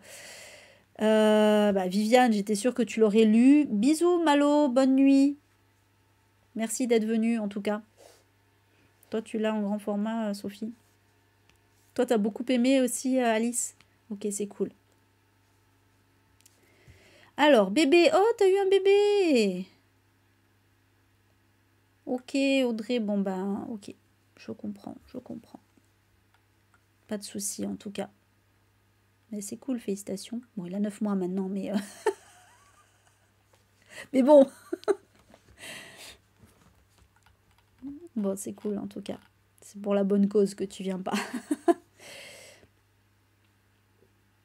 Ah ouais, il était... Ah ouais, c'est vrai.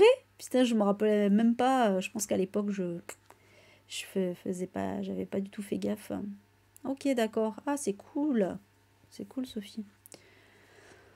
Donc ouais, il a l'air grave cool. Il a l'air grave cool, celui-ci.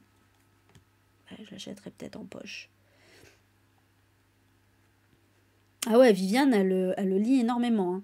Viviane, elle lit énormément. Voilà pour celui-ci. On passe au 12 mai. Ça y est, la vague du 11 est terminée. Sortira Résine de Anne Ril aux éditions Point. Alors celui-ci, je l'ai lu. J'avais beaucoup aimé. Voilà, donc je le mets si ça vous intéresse. Donc, dans cette histoire, on est sur une presqu'île. Alors, techniquement, on nous dit qu'on est dans un pays de Scandinavie. C'est vrai qu'on ne nous dit pas exactement où on est. Bon, comme l'autrice est danoise, on peut supputer qu'on est au Danemark. Voilà. En tout cas, on est sur une presqu'île et on va suivre un couple et sa fille. Et leur fille, oui, et sa fille. Un couple et sa fille. Qui vivent isolés du reste du monde. Parce qu'en fait, donc c'est Jens, ouais. Jens a la passion des arbres, et voilà, il adore aussi la résine, ce qu'on peut faire avec, en fait. Et le souci, c'est que comme il y a eu beaucoup de malheurs dans sa famille, Jens, il ne veut plus fréquenter le reste du monde et il veut absolument protéger sa famille contre le monde extérieur. Et donc, il maintient un peu... finalement, il séquestre presque voilà, sa femme et sa fille. Et en fait, on va suivre l'histoire du point de vue de sa fille, Liv.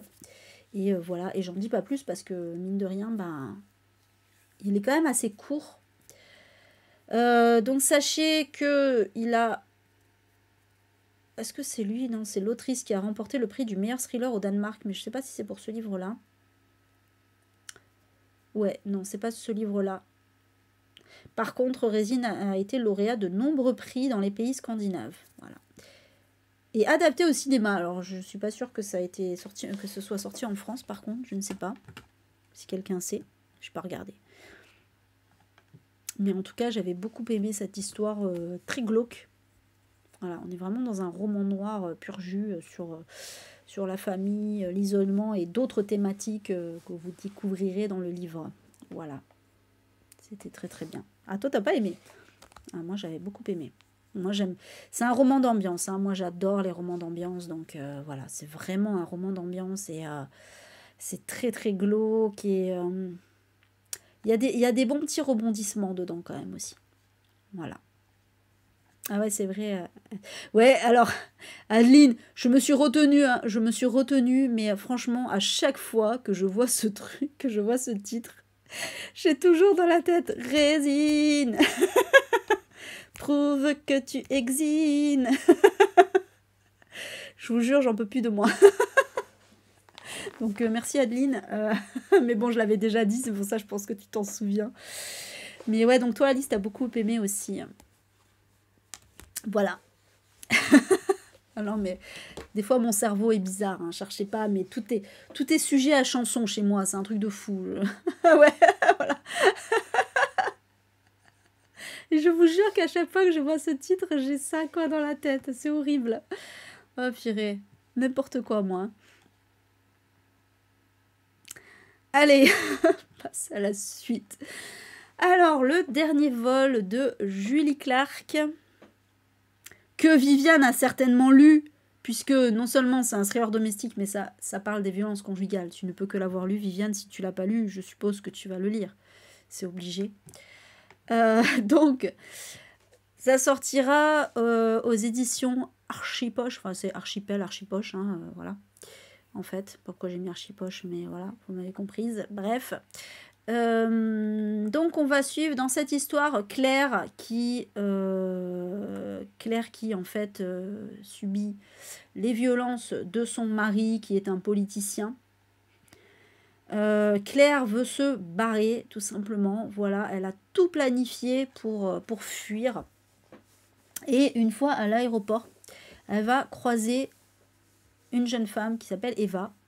Voilà, il fallait qu'il y ait un Eva. Ah bah voilà, qu'est-ce que je disais? Alors, t'as aimé celui-là, Viviane? Sanoli.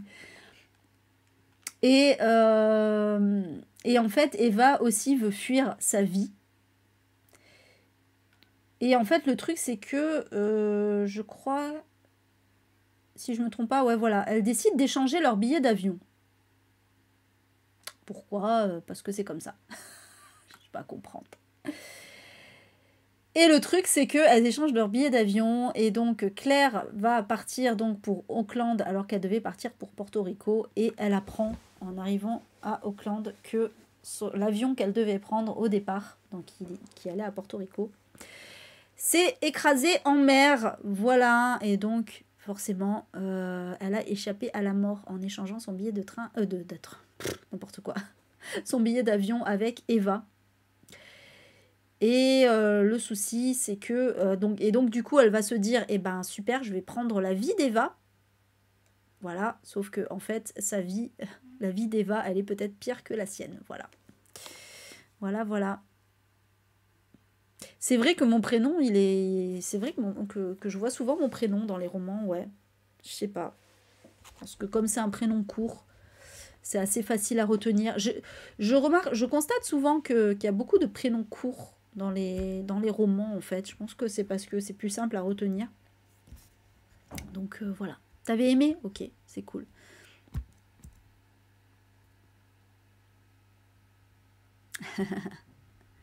À Viviane, tout ce qui traite des violences conjugales, voilà. En général, elle a lu, et si elle n'a pas lu, il faut lui dire, parce qu'il faut qu'elle lise. Bon, je rigole, en vrai, c'est pas drôle comme thématique, mais je comprends, voilà, moi aussi, hein, je suis très touchée par ce genre d'histoire, hein, forcément. Donc, mais c'est vrai que, voilà, il y a des thématiques, comme ça, malheureusement, hein, mais il y a des thématiques comme ça qui nous touchent plus que d'autres, et voilà. Du coup, on aime bien lire ce qui s'y rapporte. Ou ça peut être l'inverse aussi, justement, parce que c'est trop trigger, on va pas lire. Mais moi, je suis pas comme ça. Moi, justement, je préfère lire.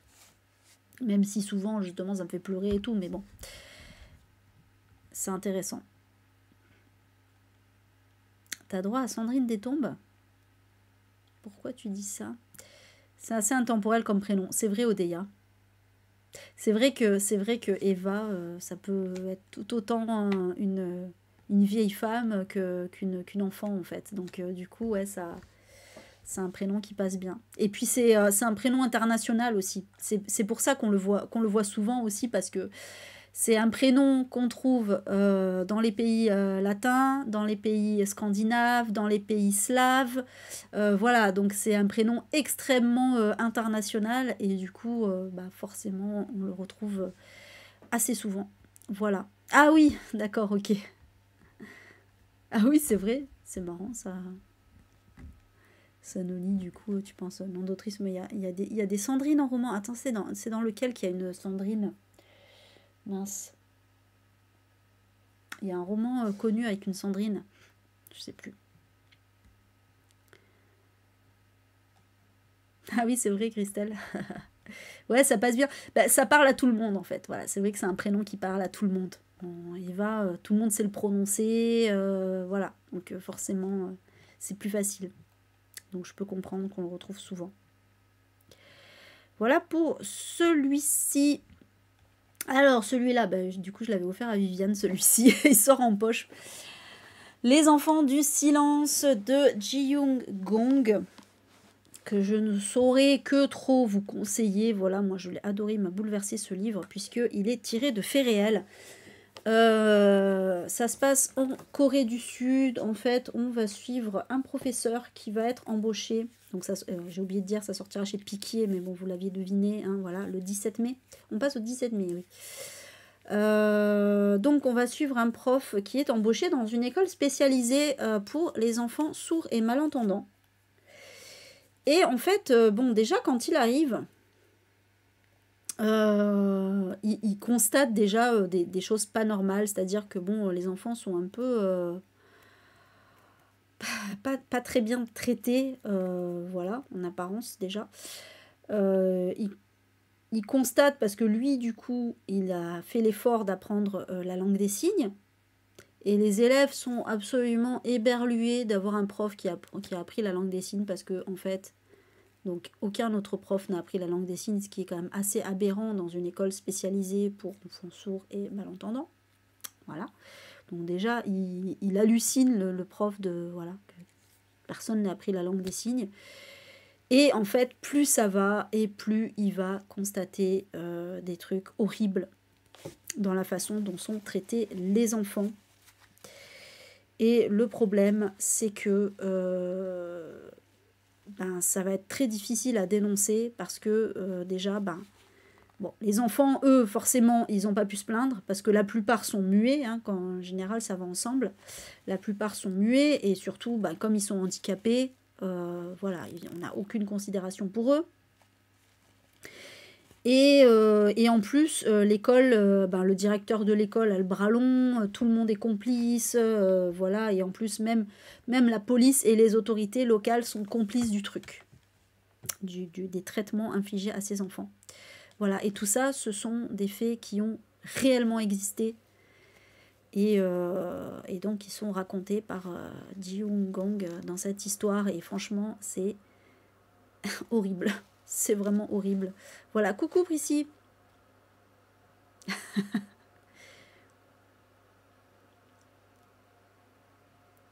Voilà. Ça te brasse trop? Je connais pas cette expression. Bisous Softy, bonne nuit. Il y a beaucoup de pubs, ouais. C'est le problème. Donc voilà, en tout cas, un récit vraiment, vraiment bouleversant. Et voilà. Voilà pour cette histoire. Je passe à la suite. Alors, donc toujours le 17 mai sortira Les Sirènes de Malibu de Taylor Jenkins Reid aux éditions 10-18. Donc Taylor Jenkins Reid, c'est l'autrice évidemment des 7 maris d'Evelyn Hugo et de Daisy Jones and the Six qui a été adapté en série il y a peu. Et là donc c'est son dernier roman, Les Sirènes de Malibu. Et dans cette histoire, ça va se passer dans les années 80, donc à Malibu comme son nom l'indique, en 1983 très précisément. On va suivre une fratrie. Des enfants qui sont, enfin c'est tous des fils et filles d'eux, enfin ils sont voilà, ils sont tous connus en fait, donc voilà, surfeurs, mannequins, photographes, ils sont vraiment voilà, des modèles de réussite, ils fascinent tout le monde. Et puis un jour, donc Nina, qui est l'une des sœurs de la fratrie, va donner une grande fête, donc c'est sa fête annuelle, en fait c'est l'événement le plus connu de la côte ouest, tout le monde rêve d'y être invité, voilà. Le problème, c'est que Nina, elle en a un petit peu marre en fait de jouer les hôtesses parfaites.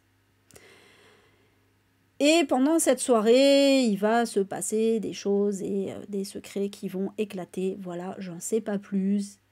Mais bon, vu l'autrice, vu la thématique, ça va forcément me plaire. En plus, on nous dit une version moderne et féministe de Gatsby le Magnifique. Ok. Ben écoutez, voilà. D'accord, ok Jenny. Je comprends. Voilà, donc moi, forcément, il me hype de ouf, hein, évidemment. Voilà. J'ai adoré les deux autres. J'ai adoré les deux autres, donc il y a des chances que j'aime celui-ci. Voilà, voilà. On passe au 18 mai, donc sortira chez Folio Ces héroïnes qui peuplent mes nuits de Miya Kankimaki. Qui est, je ne sais plus. Attendez, parce qu'en plus, j'ai plus le synopsis. Voilà. Miya Kankimaki, elle est de quelle origine déjà? Si je peux vous le dire, c'est quand même mieux. Donc, c'était un Charleston à la base. Hein. J'aime bien les récits un peu historiques qui mettent en avant comme ça des femmes. Finlandaise, voilà. Elle est finlandaise. Donc, dans cette histoire, on va suivre Miya, qui est... D'ailleurs, oui, c'est marrant, Miya. Est-ce que c'est l'autrice, du coup? Est-ce que c'est autobiographique? J'avais même pas fait gaffe, en fait. Là, je m'en rends compte parce que je viens de dire le nom de l'autrice, et du coup, je dis... C'est marrant. Donc on va suivre Mia qui est quadragénaire, qui est célibataire sans enfant, qui décide en fait un jour de lâcher tout, son travail, son appartement, son pays, pour partir à la recherche, pour partir sur les traces de ses héroïnes. Et donc en fait on va suivre son tour du monde. C'est un peu un livre finalement qui fait des portraits de femmes, hein, je pense. Voilà, elle va faire le tour du monde pour nous raconter en fait l'histoire de femmes qui ont défié le patriarcat et l'ordre établi. Et donc voilà, qui va raconter un peu cette sororité aussi entre les femmes. Voilà, donc je sais pas trop si c'est finalement, est-ce que c'est un... Bon, je pense pas que ce soit autobiographique parce que voilà, mais est-ce que c'est plus un essai, des témoignages, des portraits de femmes, ou est-ce que c'est vraiment un roman? Je ne sais pas, c'est très étrange. Donc voilà, je sais pas s'il y en a qui l'ont lu, celui-ci. Bisous Aurélie, bonne nuit, bisous Myriam aussi, merci d'être venues les filles, bisous bisous. Mais en tout cas, voilà, moi j'aime bien les histoires de femmes, donc forcément il fallait que je le mette. Et je passe à la suite et on retourne sur du japonais. Voilà, je vous avais dit qu'il y avait quelques livres japonais dans l'histoire. La bibliothèque des rêves secrets de Michiko Aoyama. J'ai l'impression que le grand format est sorti il n'y a pas longtemps en fait, ça me fait bizarre, mais bon. Qui sortira donc le 24 mai aux éditions J'ai lu. Et donc, dans cette histoire, on va suivre Sayuri, qui est une bibliothécaire à Tokyo. Voilà. Et qui, en fait, cette bibliothécaire, elle a la particularité de proposer des livres aux gens pour leur permettre un peu d'être à leur propre écoute et de changer de vie éventuellement. Voilà. Donc, à chacun, chacune, en fait, au lieu de leur donner les livres qu'ils sont venus demander, elle va leur donner, en fait, un livre qui a été choisi spécialement pour eux. Voilà. Ça a l'air extrêmement intéressant. Bon, bah voilà, un livre qui parle de livres. Hein. On aime bien les livres qui parlent de livres. En plus, évidemment, voilà, typiquement, comme je vous disais, cette histoire de plonger dans les pensées, la vie de plusieurs personnes. Voilà, on aime bien les romans choraux, je sais pas si ça existe au pluriel. On aime bien le roman choral, on va dire, au Japon. Parce que c'est vraiment typiquement ça à chaque fois, c'est de suivre plusieurs tranches de vie, voilà, de personnes qui veulent changer leur destin ou qui simplement racontent un peu leurs histoires. Ou voilà, c'est vraiment un truc tellement typique. Et là encore, on le retrouve. Ah, t'avais beaucoup aimé toi, Michel, c'est cool. Vive le Japon. Lequel a des mauvais retours, Saint-Noli? Celui d'avant? D'accord, ok. Je savais pas. Ok, Prissy. Bon lurk. Coucou Malicia, ça faisait longtemps. Mais c'est cool de faire un petit coucou. Ah bah voilà, Jenny, c'est cool. Bah voilà, il sort en poche. Donc 8,50 € en plus, hein, c'est pas très cher. C'est l'avantage. Pourquoi tu dis plus rien, Viviane? Qu'est-ce qui se passe? Qu'est-ce qui t'arrive? Ah oui, celui d'avant, il avait eu de mauvais retours, ça que tu nous dis, d'accord. J'ai pas du tout vu de retour, donc je sais pas. D'accord, ok, Viviane. Bah écoute, ça arrive. Après, c'est pas trop ton style, ça, hein. Quand même. On va pas se mentir. Voilà. Pour celui-ci. Et c'est le dernier. Le Der des Der, donc on finit avec le 25 mai, sortira chez Pocket Une autre vie de Elisa Sagnelonge. Et donc en fait dans ce petit thriller psychologique, on va suivre Marie qui est professeure de français et qui rêve de devenir écrivaine à succès. Et en fait, elle est prête à tout pour y parvenir et jusqu'à commettre la plus effroyable des trahisons. On ne sait pas quoi, évidemment. Et donc, grâce à sa trahison, elle va effectivement connaître la gloire.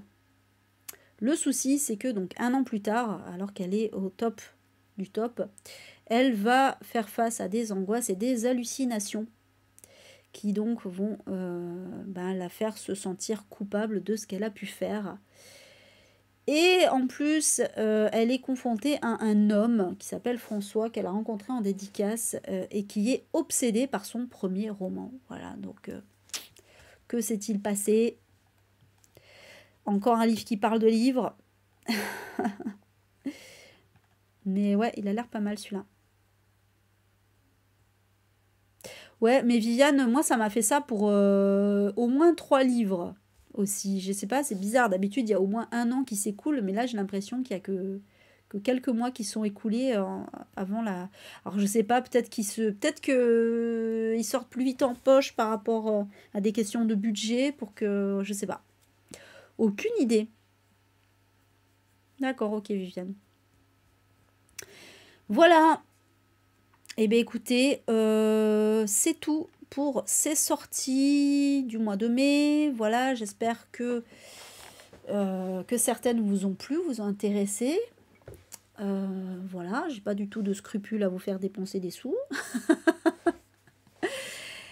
Et du coup, je suis en train de réfléchir. La prochaine vidéo sur YouTube, ce sera un bilan lecture, donc mardi soir, donc du coup qui sortira, je pense, jeudi, puisque mercredi je serai en présentiel, donc je pourrai pas vous poster ça, mais jeudi, voilà, jeudi vous aurez un bilan lecture.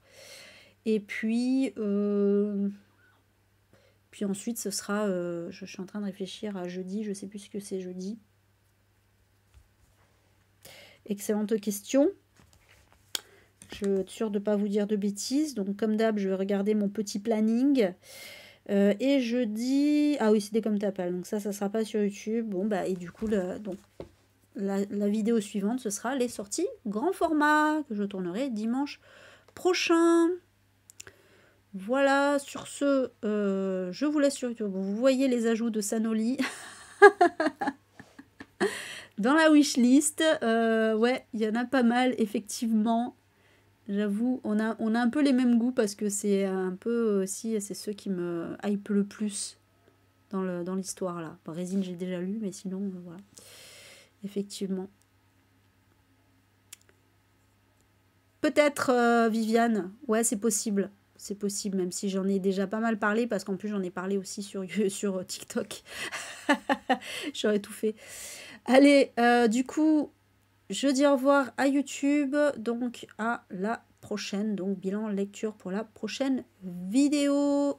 En attendant, je vous fais des bisous et je vous dis à bientôt. Ciao.